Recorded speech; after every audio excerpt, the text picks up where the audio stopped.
Abran su Biblia, por favor, en el libro de Esdras.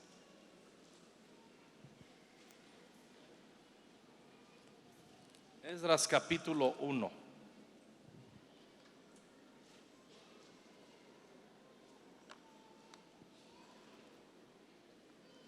Yo meditaba cuál es una expresión,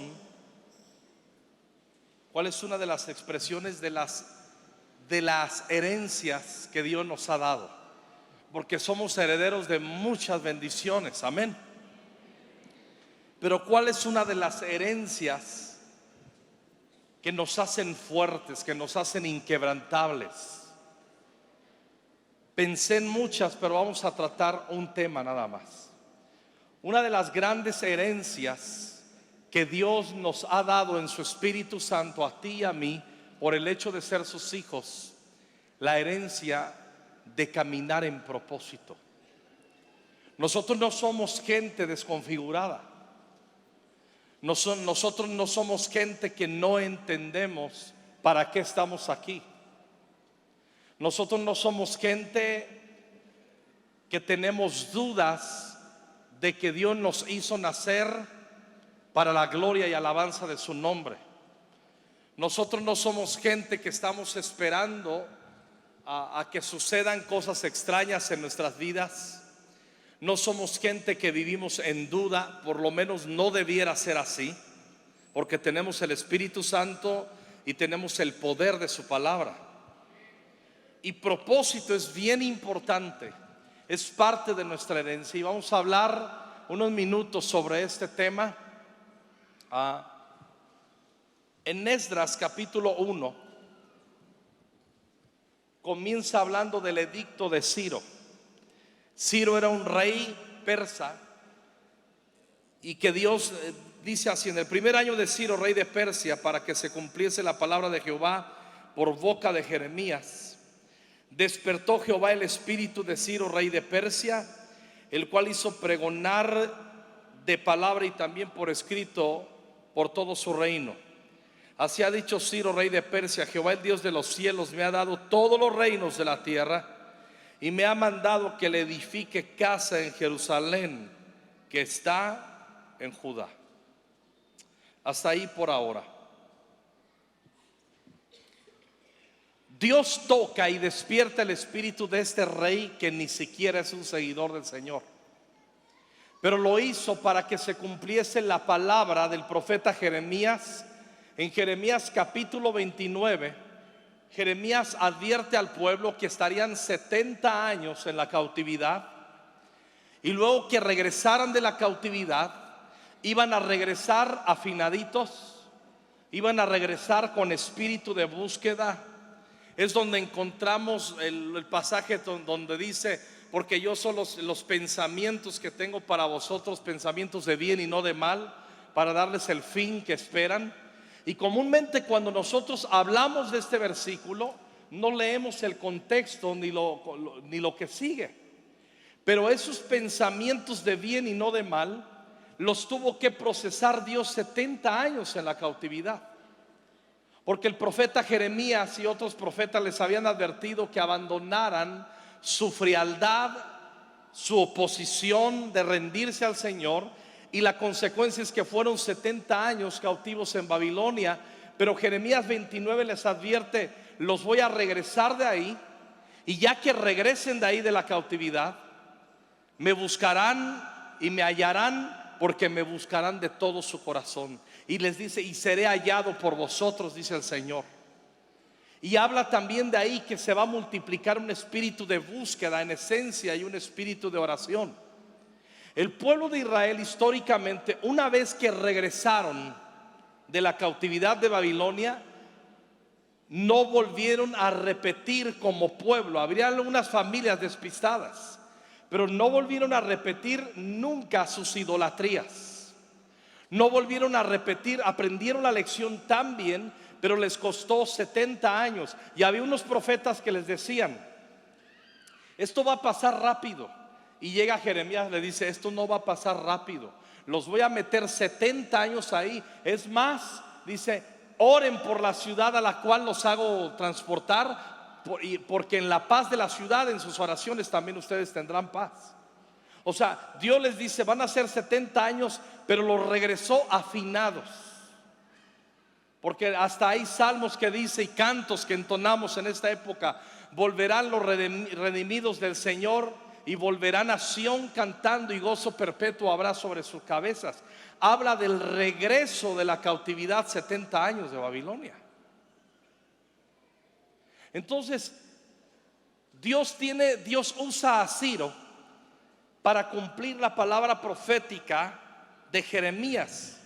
Y después de 70 años de esa cautividad, regresa un contingente encabezados por Zorobabel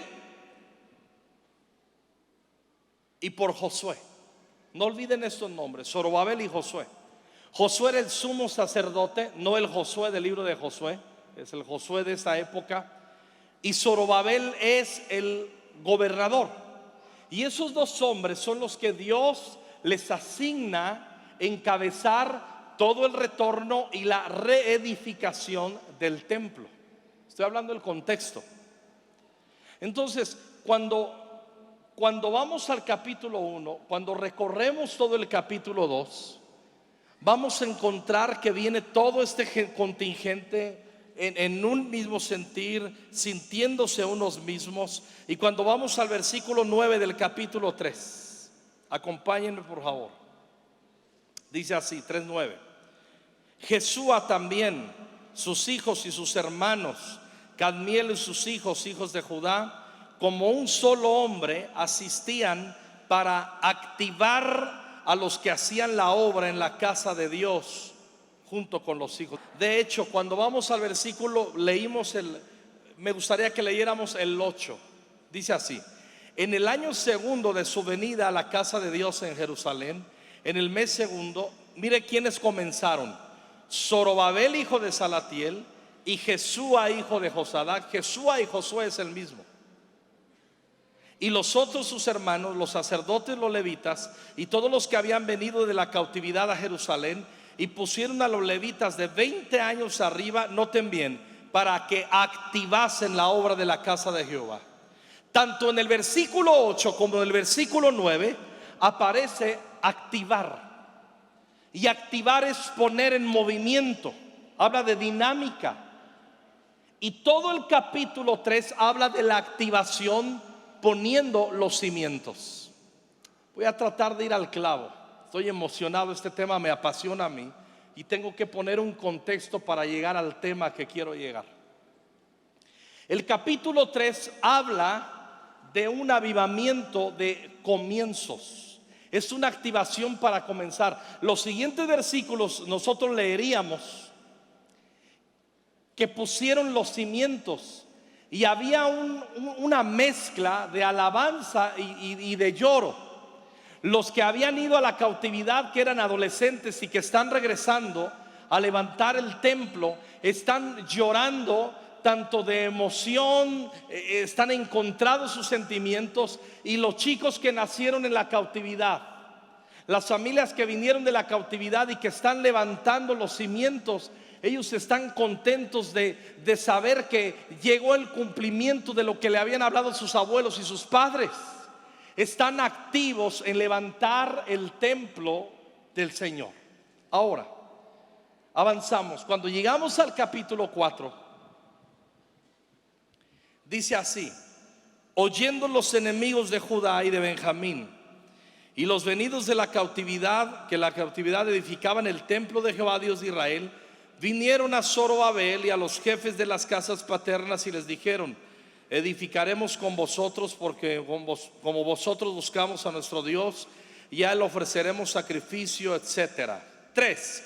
Zorobabel, Jesúa o Josué y los demás jefes de las casas paternas de Israel dijeron: no nos conviene edificar con ustedes la casa de nuestro Dios. Avanzamos al 4.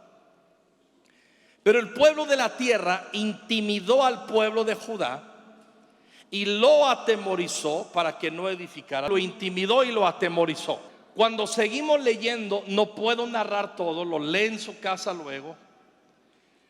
Ya había muerto Ciro, porque Ciro les dio cartas, les dio permiso, les dio dinero, les dio la bendición, pero ya había muerto Ciro y ahora quien estaba era el rey Artajerjes.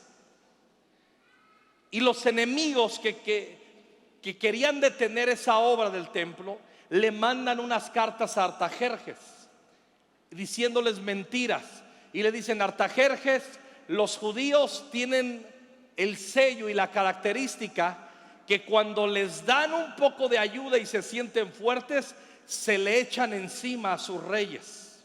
Artajerjes se cree la mentira y envió una carta para que cesen la tarea y la obra, para que paren la tarea.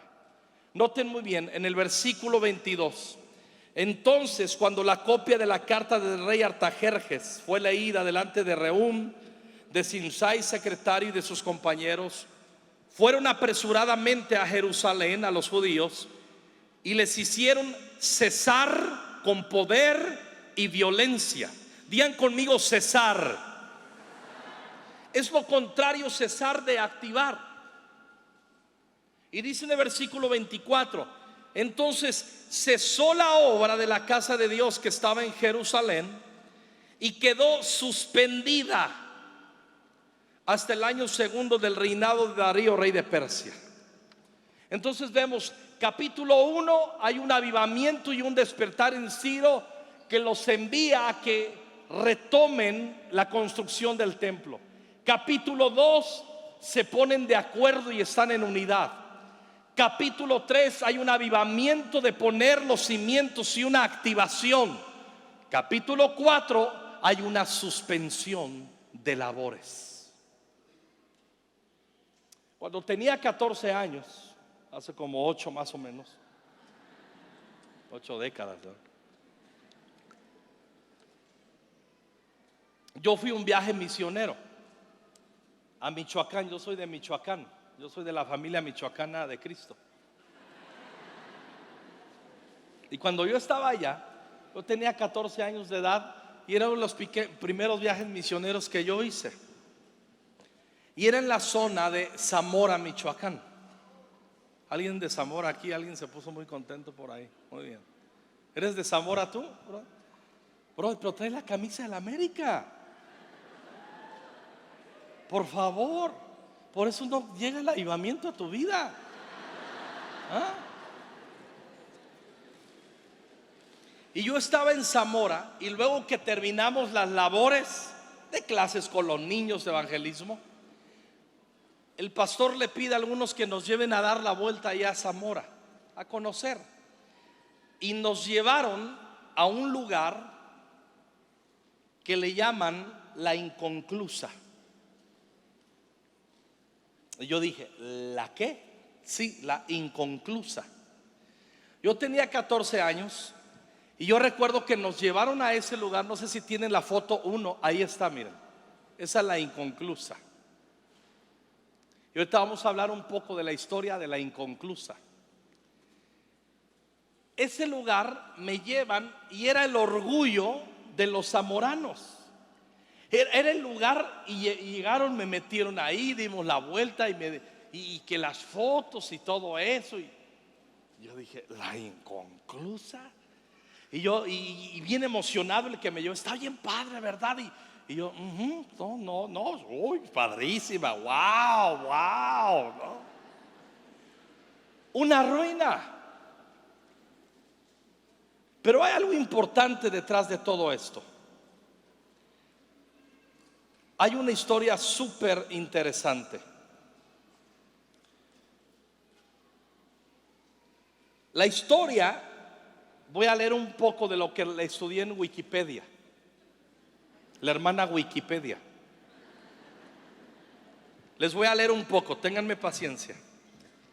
La diócesis de Zamora, Michoacán, había nacido en 1862 y necesitaba una catedral donde el obispo pudiera atraer a la comunidad que llegaba hasta la región de Lázaro Cárdenas. Fue así como en Villa de Zamora se conoció la noticia: inicia la construcción de la nueva catedral de la diócesis. El 2 de febrero de 1898 fue colocada la primera piedra en ese templo. Ahora, los trabajos de construcción iniciaron en 1898. Más de 300 hombres estaban trabajando ahí. Pero la Revolución Mexicana trajo problemas y enfrentamientos a todo el país, todos lo sabemos. Y en 1914 los trabajos de construcción se suspendieron por problemas derivados de la revolución y la guerra cristera. Al dar aviso a los obreros de que regresaran a sus casas, la construcción de la nueva catedral quedó suspendida por tiempo indefinido. Al interrumpirse la construcción, la mitad de la catedral estaba terminada. O sea, lo que vemos ahí en esta foto es una foto de 1914. La mitad de la catedral estaba terminada. 4 naves estaban casi completas y todos los pilares estaban en su lugar. Los conflictos y la guerra cristera obligaron a la catedral en construcción a convertirse en la sede del ejército. Quiero que veamos la segunda foto, por favor. Ahí está. Yo más o menos la conocí así. ¿Podemos ver la siguiente foto? Regrésate a la siguiente, por favor. Ahí, yo la conocí más o menos así.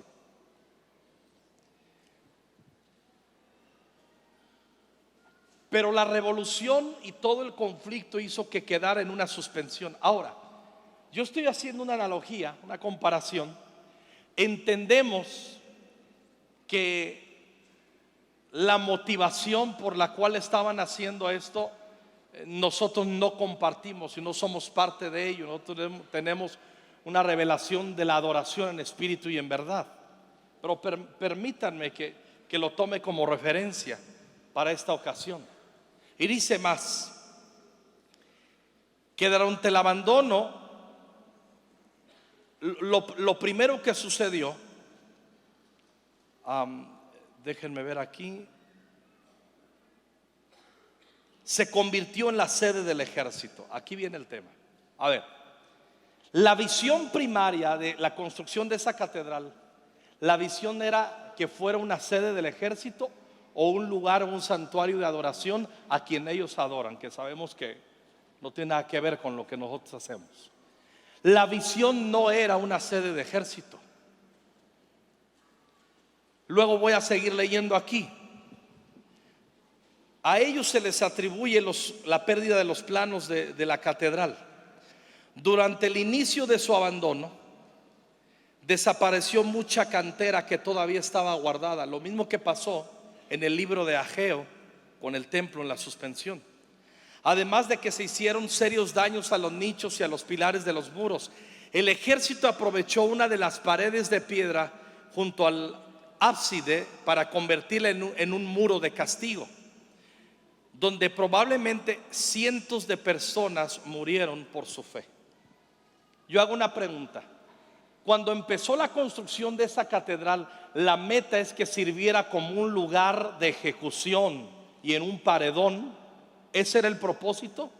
No. Entonces estaba cambiado el propósito. Sigo leyendo. Donde probablemente murieron cientos de personas, aún existe esa evidencia. El muro ese, yo recuerdo, aún permanece intacto. Durante más, escuchen bien esto, de 70 años, la nueva catedral fue usada para muchos usos. Después de la Revolución Mexicana, los problemas con el gobierno federal, la catedral, escuchen muy bien, fue transformada en vecindad de cientos de personas de bajos recursos. Yo hago una pregunta. ¿La visión primaria es que ese lugar se convirtiera en un vecindario para gente de bajos recursos? No. No estaba entonces en su propósito. Luego dice más: quienes hicieron que el acabado recinto quedara en ruinas, destrozando lo poco que quedaba de los nichos, etcétera. También fue una escuela. Y en los últimos años, escuchen lo que voy a decir. Este es el dato que nos arroja la historia de la inconclusa. En los últimos años, era el estacionamiento de los camiones que recogían la basura de la ciudad. Es increíble. Vuelvo a hacer una pregunta. Cuando vino una visión de construir esa catedral, en la visión tuvieron que fuera una guarida de los camiones que recolectaban la basura de la ciudad. No. ¿A dónde quiero llegar? Escuchen muy bien lo que les voy a decir. Cuando somos activados por el Espíritu Santo en nuestras vidas para el propósito, porque es parte de nuestra herencia. Cuando somos activados para tareas y viene una pausa y una suspensión a nuestras vidas, todas las pausas de nuestras vidas en nuestro propósito hacen que se infiltren asuntos en nuestra vida que no tienen nada que ver con lo que Dios nos llamó a hacer en nuestras vidas. No tienen nada que ver. Las pausas hacen que el propósito por el cual Dios nos dio su espíritu, las pausas provocan que nosotros perdamos la realidad de nuestro propósito. Por eso cuando nosotros no estamos caminando en esa herencia, que es la claridad del propósito de Dios en nuestras vidas, nos vamos a sentir insatisfechos, nos vamos a sentir fuera de lugar, vamos a sentir sencillamente que no estamos haciendo la voluntad de Dios. Y eso va a causar y va a provocar en nuestros corazones muchísima frustración. Ahora, cuando regresamos al libro de Esdras, vamos a encontrar en el capítulo 5. Acuérdense que en el capítulo 4 cesaron, suspendieron, y dice el capítulo 5 versículos 1 y 2: profetizaron Ageo y Zacarías, hijo de Ido, ambos profetas, a los judíos que estaban en Judá y en Jerusalén, en el nombre del Dios de Israel, quien estaba sobre ellos.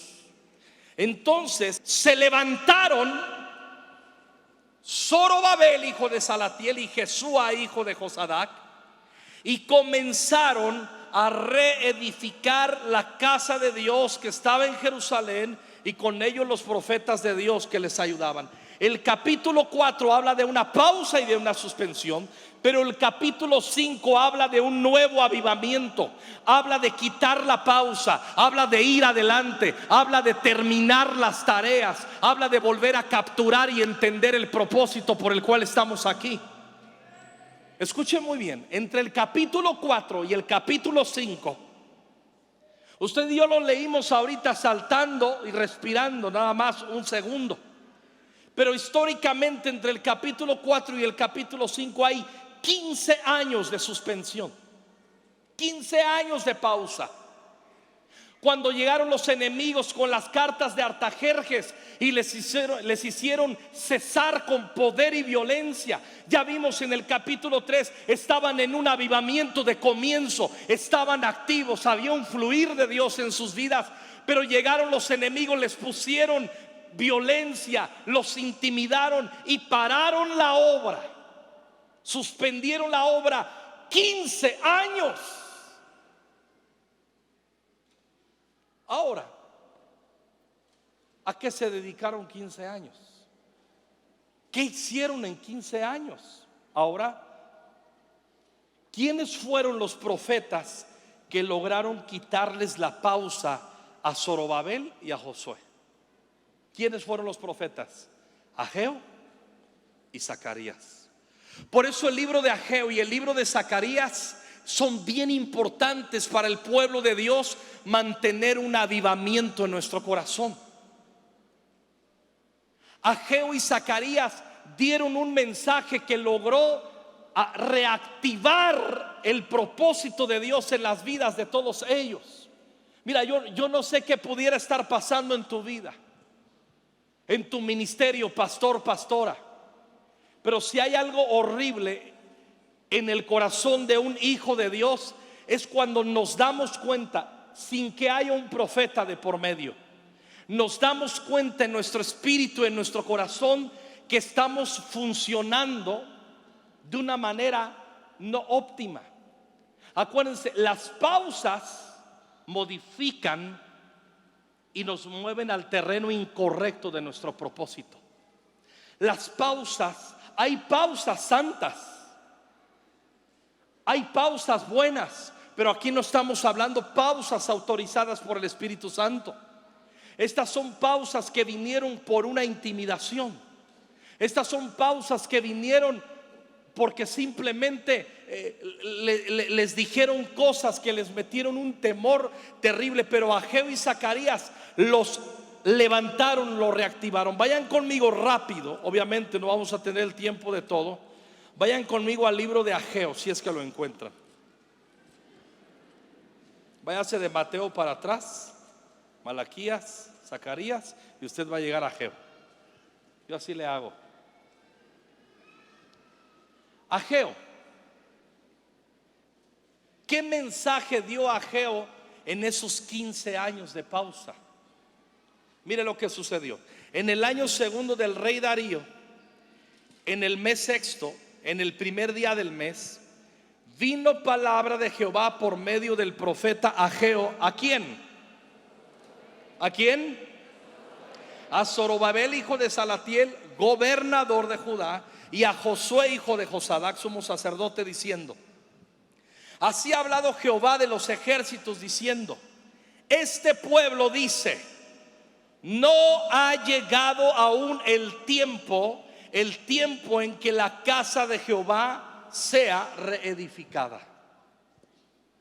En 15 años alguien comenzó, luego que se intimidaron, luego de la intimidación, alguien llegó y dijo: oigan, como que pues ya pusimos los cimientos, ¿no? Sí, quedaron muy bonitos. No, sí, la verdad. Y alguien dijo por ahí: yo creo que a nuestros hijos, a la siguiente generación, le toca ya edificar el resto. Y alguien dijo por ahí: yo digo amén, hermano. Y llegó otro por ahí: ¿de qué están hablando? Dice: no, estamos hablando que ya pusimos los cimientos y que hasta aquí paramos, y que no ha llegado el tiempo en que la casa del Señor sea completada. Y él dijo: yo estoy de acuerdo. Y todo ese espíritu se comenzó a permear en el corazón de la gente, y todos comenzaron a decir: no ha llegado el tiempo, no ha llegado el tiempo, no ha llegado el tiempo. Y 15 años en esa pausa se dedicaron a decir: no ha llegado el tiempo, no es el tiempo de Dios, no es el tiempo de Dios. Entonces llega Ageo y los amonesta y dice: escucho que andan diciendo eso. Entonces vino palabra de Jehová en el 3 por medio del profeta Ageo, diciendo: es para vosotros tiempo, para vosotros de habitar en vuestras casas lujosas, y esta casa está desierta. Pues así ha dicho Jehová de los ejércitos: meditad bien sobre vuestros caminos.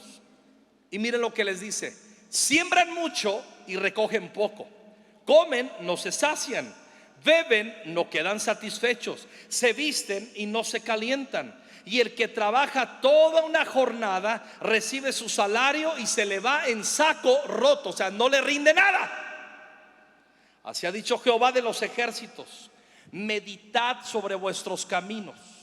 Y les hace una instrucción: suban al monte, traigan madera, reedifiquen la casa, y pondré en ella mi voluntad y seré glorificado, ha dicho Jehová. Buscan mucho y hallan poco, y lo que ahorran en casa yo haré que se disipe en un soplo. Y mismo Dios les hace una pregunta: ¿por qué? Dice Jehová de los ejércitos: por cuanto mi casa está desierta y cada uno de vosotros corre a su propia casa. Escuchen bien a qué se dedicaron 15 años toda una nación. Y los que encabezaron la pandilla fueron Zorobabel y Josué. Ellos, en vez de decir no va por ahí, ¿sabes qué hicieron? Dijeron también amén, hermanos. Dijeron amén a algo que no tenían que decir amén. Y se dedicaron 15 años al pretexto, a un espíritu de pretexto, como el Chapulín Colorado. Sí voy, sí voy.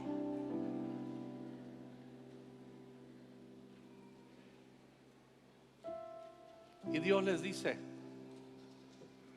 es para ustedes el tiempo. Ustedes sugieren que esto es lo correcto, de dedicarse a sus casas lujosas, y está arruinado, y los cimientos del templo están ahí nada más.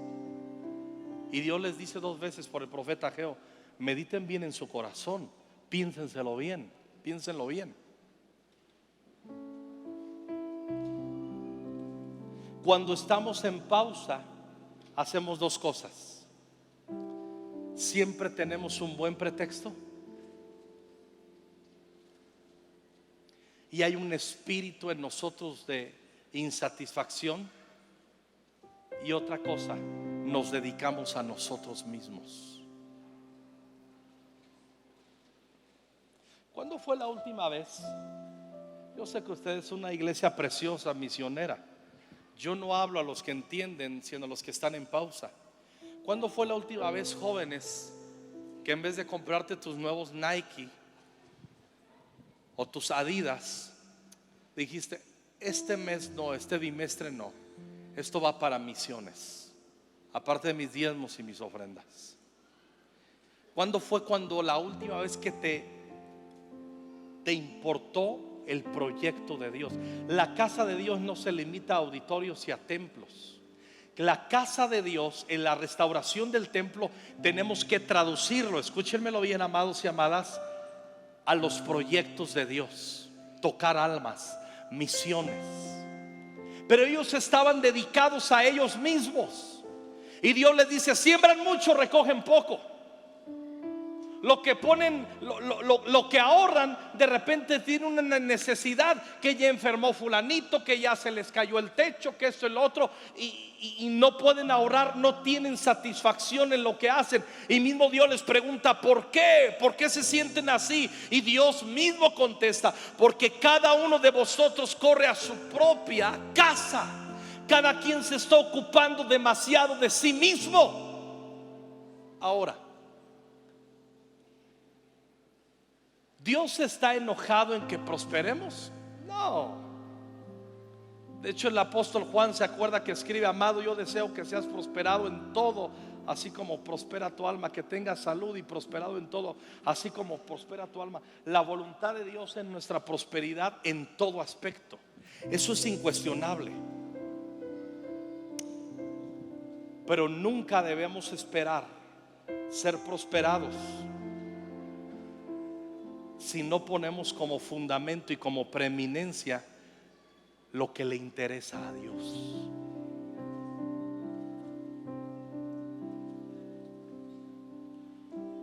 Las pausas nos meten en pretexto. Las pausas nos autoengañan. ¿Sabes qué hacían en aquella época? Todo el material, acuérdense que Ciro, cuando los mandó a levantar el templo, les dio permiso, les dio dinero, les dio cartas para que pudieran talar en los bosques, les dio todo lo que necesitaban, todo lo tenían previamente pagado. Y todo lo que tenían ahí para construir el templo, todo el material, como entraron en una pausa, comenzaron a ir de noche y agarraban el material del templo de la casa de Dios y se lo llevaban, y al otro día amanecía puesto en su casa. Es lo equivalente cuando tú de repente no diezmas y te comes el diezmo de palomitas en Cinépolis. Esa risa fue de nervios.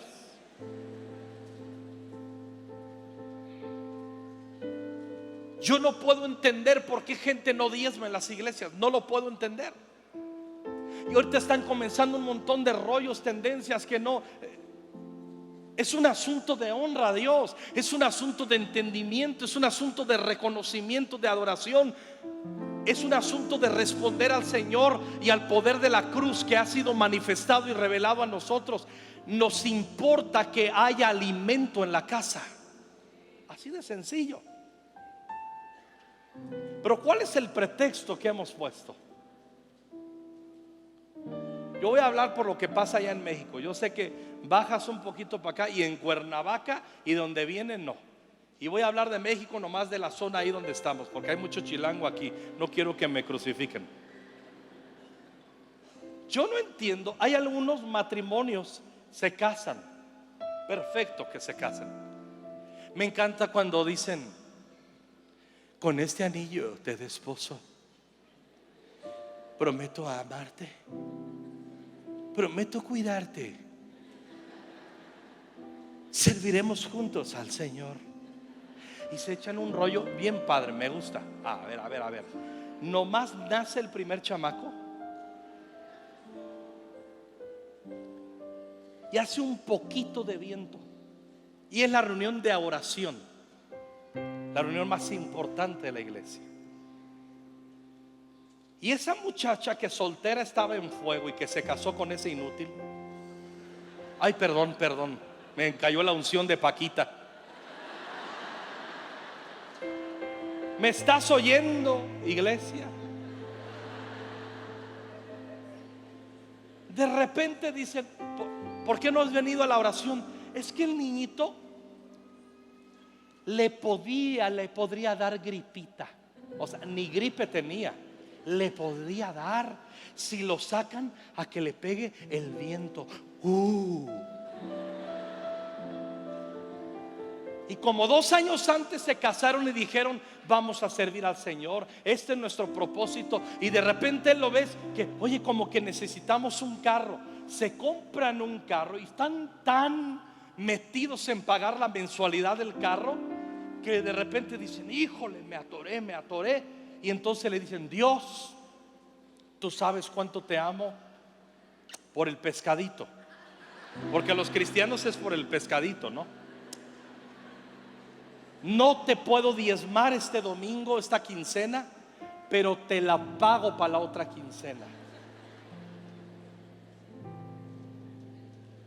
Porque prefieren pagar la mensualidad de su carro, que ni siquiera le preguntaron al Espíritu Santo si les daba permiso.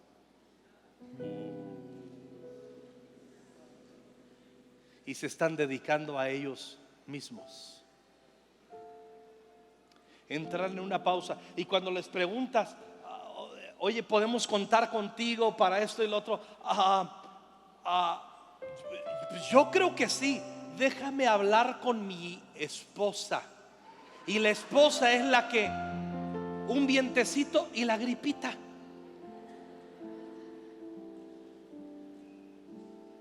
Yo sí les digo derecho, me siento en casa. Ya agarré confiancita, Pastor Jacob. Matrimonios jóvenes, dejen de tontear, dejen de poner pretextos, sirvan a Cristo, láncense a cumplir la promesa que le hicieron a Dios, que se casaban para la gloria y alabanza de su nombre. Ponen un pretexto, que el carro, que esto y que lo otro. Las pausas hacen que entremos en pretextos, en insatisfacciones, y provocan un espíritu, es un avivamiento de egoísmo. Las pausas nos meten a pensar en nosotros: mi casa, mi carro, mi esto, mi salud, mi seguridad. Y de repente yo recuerdo cuando Dios nos tocaba hace 20, 25, 30 años.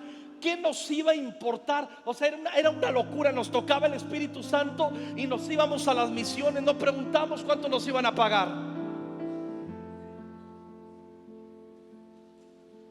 Y ahora, bueno, me voy y yo sé que estoy sirviendo al Señor. ¿Y el salario de cuánto va a ser, pastor? La madre que te parió. ¿El salario de cuánto va a ser?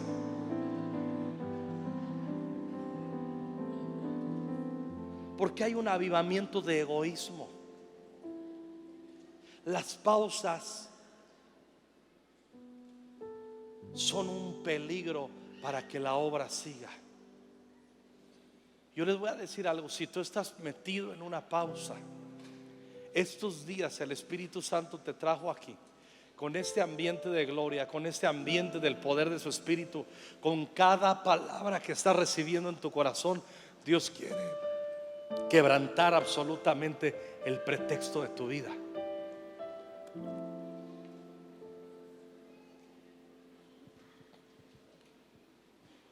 Me gusta lo que dice el versículo 10. Bueno, no me gusta, lo tengo que leer. Por eso se detuvo de los cielos sobre vosotros la lluvia, y la tierra detuvo sus frutos. A ver, momento. ¿Por qué se detuvo la lluvia? ¿Por qué hubo sequía? Porque entraron en pausa y abrazaron la pausa y el pretexto. Si Dios te está llamando a un instituto bíblico a prepararte, muchacho, dale.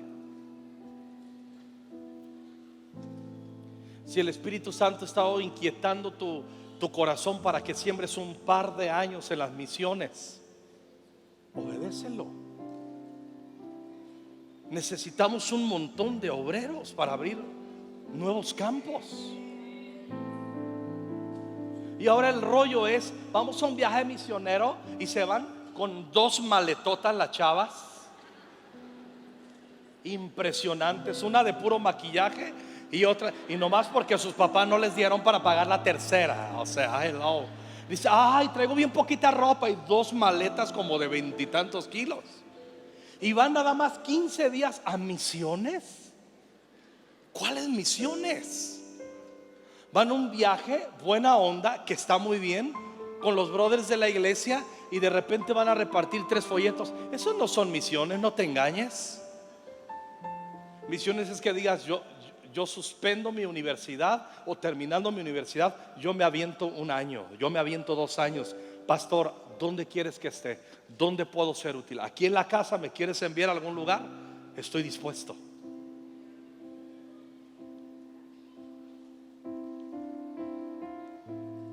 Pero siempre ponemos pretextos cuando hemos perdido el sentido del propósito.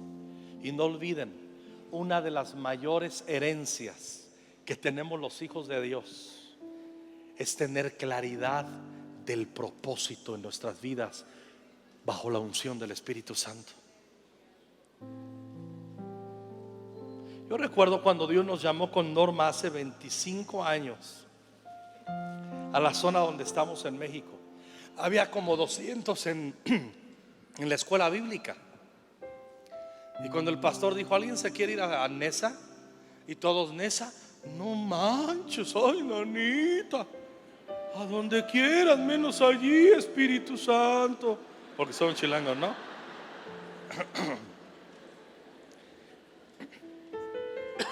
Yo recuerdo que lo único que yo quería es hacer algo para el Señor.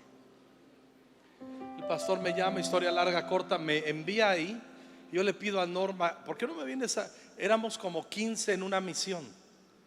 Y le digo: ¿por qué no preparas unas clases para los niños? Tú me ayudas ahí, yo atiendo a los mayores, tú atiendes a los niños. Y así era nuestro noviazgo. Y cuando nos casamos, me acuerdo que teníamos 5 meses de casados, y me dice: ¿por qué no nos vamos a vivir a Ciudad Neza? Ahora tú tienes que entender el contexto de mi esposa.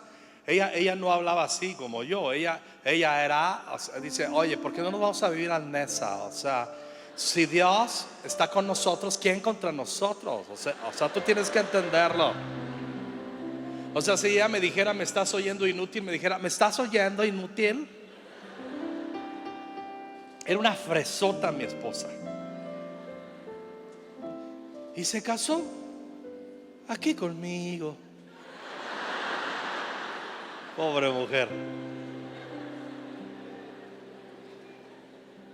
Y yo me acuerdo cuando llega y le dice a sus papás, dice: papá, nos vamos a ir a vivir con Alejandro para que la obra prospere más. Dios nos habló en Nehemías, nos vamos a ir a vivir a Ciudad Neza.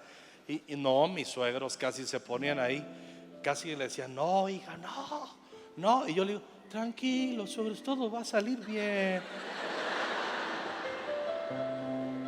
Nos fuimos a vivir allá. Pregúntame dónde terminaron viviendo los suegros siguiéndonos, porque tienen su afecto en la obra de Dios. En Nueva York o Minnesota, como le quieres llamar. Cuando se inunda en Venecia, como le quieras tú llamar. Y cuando unos llegaron y nos querían persuadir: oye, ¿por qué se van a ir a Nesa? Es bien peligroso, los pueden matar.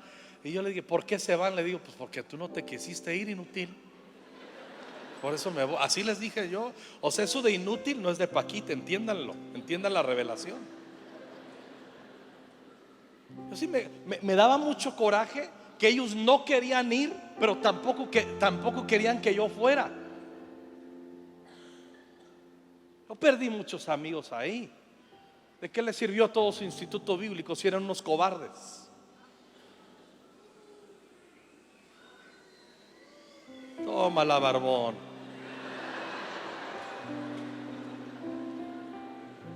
No, ríanse un poquito. Yo desafío a los jóvenes. Yo desafío a las señoritas. Yo desafío a los matrimonios jóvenes que no metan la pausa con miles de pretextos que tienen. Si el Espíritu de Dios te está llamando, después de que te llame y no obedeces, te va a molestar.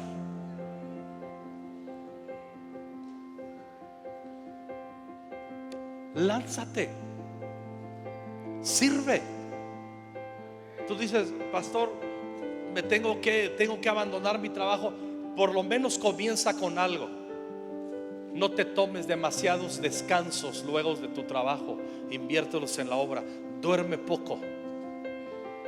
Yo tengo un dicho: no todas las noches se hicieron para dormir. Hay noches que son para trabajar, para laborar. Hay noches que hay que clamar. Hay noches que hay que leer. Hay noches que hay que orar. La Biblia dice: no ames el dormir.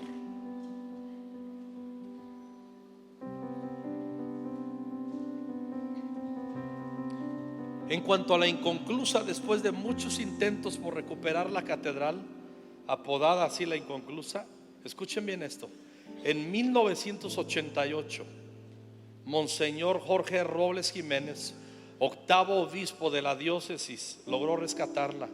Un año después decidió dedicarla a la Virgen de Guadalupe, y cuando estuviera terminada, ser la nueva catedral de la diócesis de Zamora, Michoacán. Pero algo que me impacta mucho: en 1990 se reinició, no hace mucho, se reinició después de 70 años de pausa. Y vean la siguiente foto. Así está hoy la inconclusa. Ya no es inconclusa. Esa es la catedral, la inconclusa en Zamora. ¿Notan la parte de abajo un color? ¿Notan la parte de arriba? Tiene una huella. La huella de la pausa, pero también el sello de terminar. Dios no te llamó a empezar las cosas. Dios te llamó a concluirlas. No hagas pretexto. Escuchen bien, yo estoy hablando por el Espíritu Santo.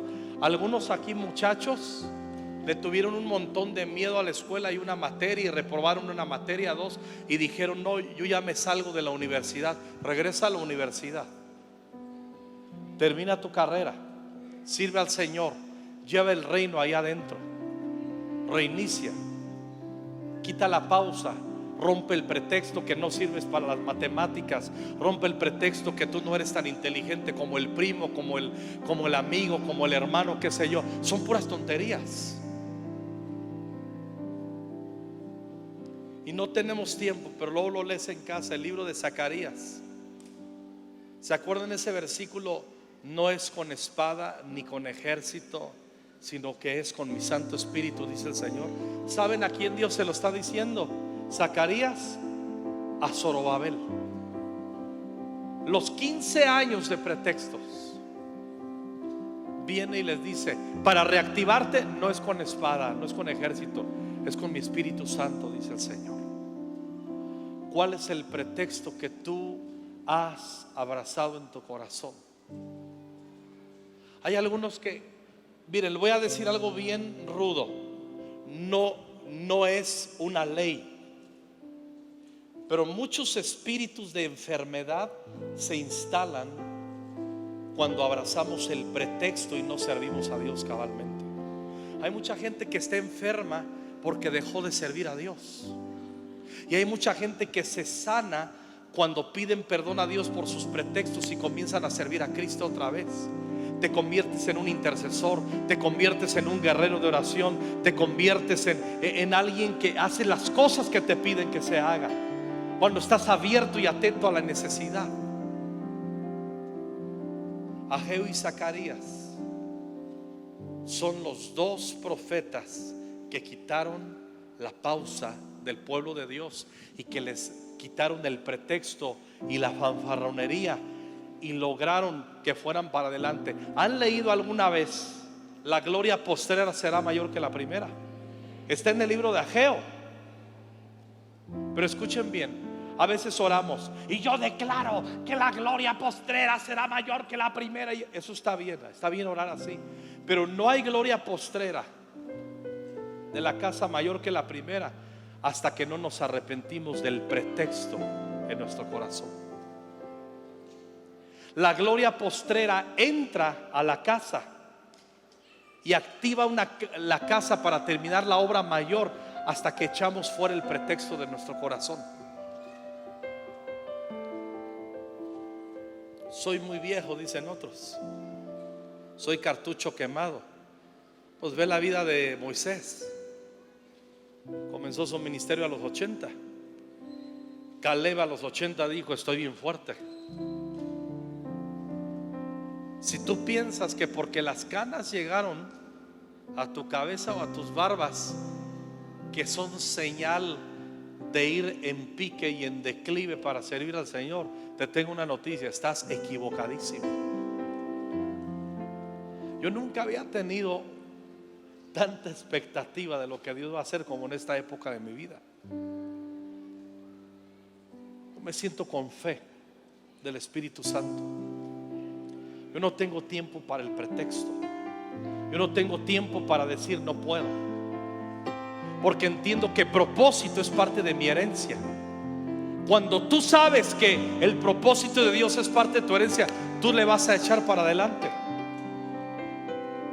A mí me tocó mucho y toqué este ejemplo de la inconclusa. A la vez me da un poco de coraje, porque digo, cómo ellos dedicaron un templo, dedicaron una obra y están haciendo funcionar un proyecto que está equivocado, obviamente. Yo te aseguro que ese hombre leyó el libro de Esdras y fue avivado en su corazón para hacer todo el asunto y terminar la inconclusa. Yo te lo aseguro. Voy a terminar y vamos a orar, pero mírenme por favor, para los pretextos.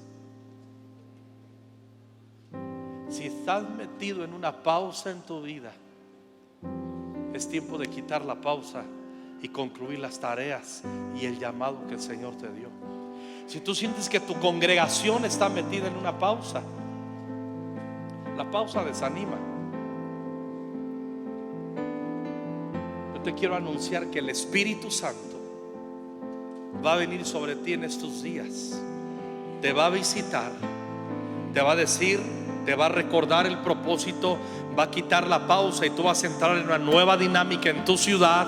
Tú vas a entrar en una nueva dinámica del Espíritu Santo con tu congregación, en tu familia, en tu matrimonio, en tu escuela, en los dones del Espíritu Santo. Y esas palabras proféticas que tú sentiste que estaban enterradas, muertas y sin sentido, el Espíritu Santo las va a resucitar en ti. No vivas en las pausas, porque te rompen la herencia del propósito. Dios te llamó a terminar la tarea. El Espíritu de Dios está en ti. El Espíritu de Dios está contigo, en tu matrimonio, en tu casa. No digas que no puedes. No digas que no hay gracia. La gracia de Dios está sobre ti.